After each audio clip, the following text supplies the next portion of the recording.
So what makes a ghost story, a really terrifying one? Is it the jump scares, the monster hiding in the dark? Or is it that creeping, awful feeling that the monster is actually you? Okay, let's dive in and deconstruct the chilling story of the infinite echoes of Black Hollow, a tale that traps its hero and us in a nightmare that never ever ends. Right from the start, we get this warning.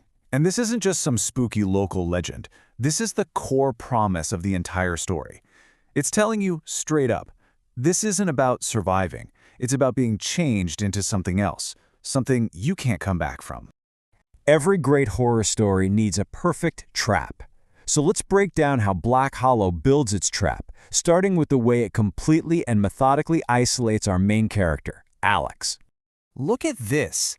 This isn't just a string of bad luck. This is a classic horror technique, basically forced isolation. The story just systematically strips Alex of every single modern safety net she has. Her car, her phone, her GPS, gone. All she's left with is a dark road and some very creepy woods. She is completely 100% alone. And then, this happens. A single word, whispered out of nowhere. This is the moment everything changes.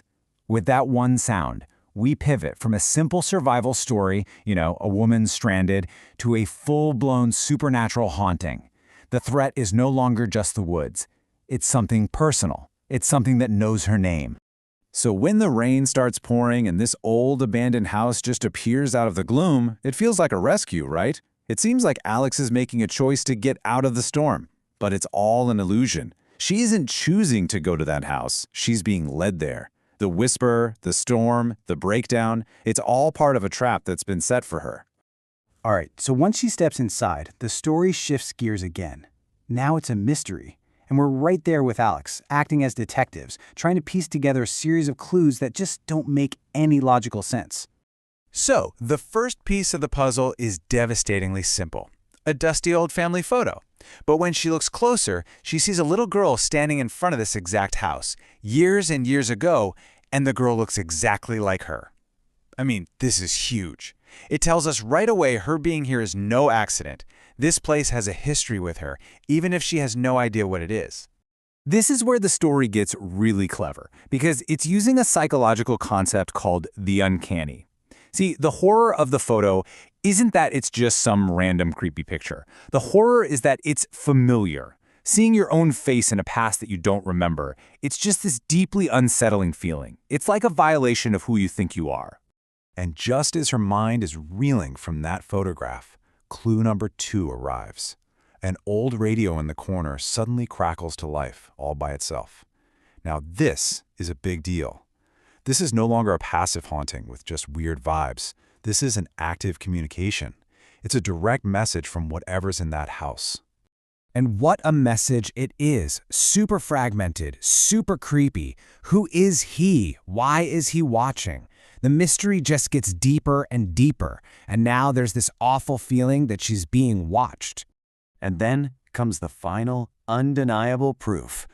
Slow, heavy footsteps right from the floor above her. The whispers were creepy, yeah. The radio was a warning. But footsteps? That means one thing and one thing only. She is not alone. Someone or something is in that house with her right now. Now, every survival instinct should be screaming at Alex to run, but instead, she's drawn upstairs. You see this all the time in hauntings, right? The force in the house doesn't just want to scare you, it wants to compel you. It pulls you towards the heart of the fear, right to the final confrontation. She walks into a bedroom with a big old mirror, and this is where we get the classic, terrifying doppelganger. On one side, you have Alex, heart-pounding, terrified, confused, a total wreck. And on the other side, her reflection is the exact opposite. Perfectly still, calm, and it's smiling. Her own image has been twisted into something alien, something menacing. It looks like her, but it's not her. It's an other. And then the reflection speaks. Just 3 words that completely shatter reality. You came back. This isn't a first meeting. Oh no, it's a reunion. That single word, back, implies a whole history that Alex knows nothing about, and it completely reframes everything that's happened so far. This one line is like a key that unlocks a flood of memories she didn't know she had.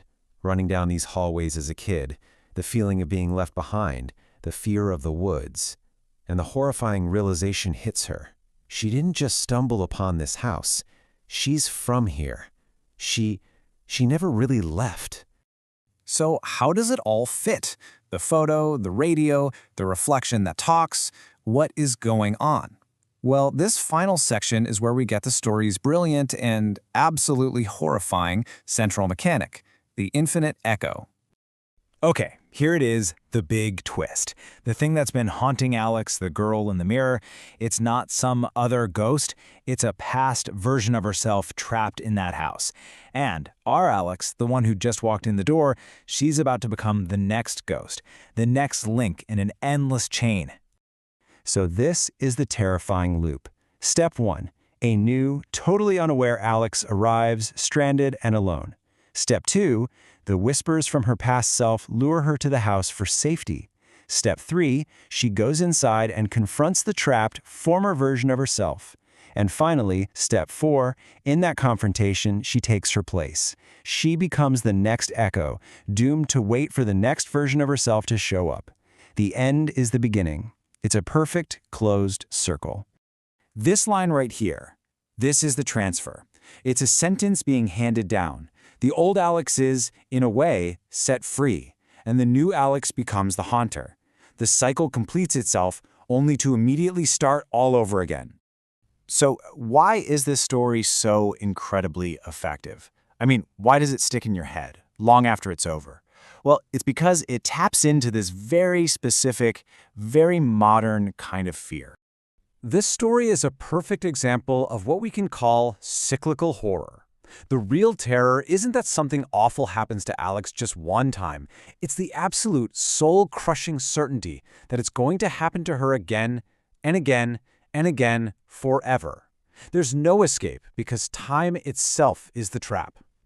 When you really boil it down, this story works because it targets these deep, primal fears. The fear of losing your identity, of becoming your own monster, the absolute horror of predestination, knowing that your fate is sealed no matter what you do, and maybe the most powerful idea of all, that the past isn't just something that haunts you, it's something that can actively hunt you down.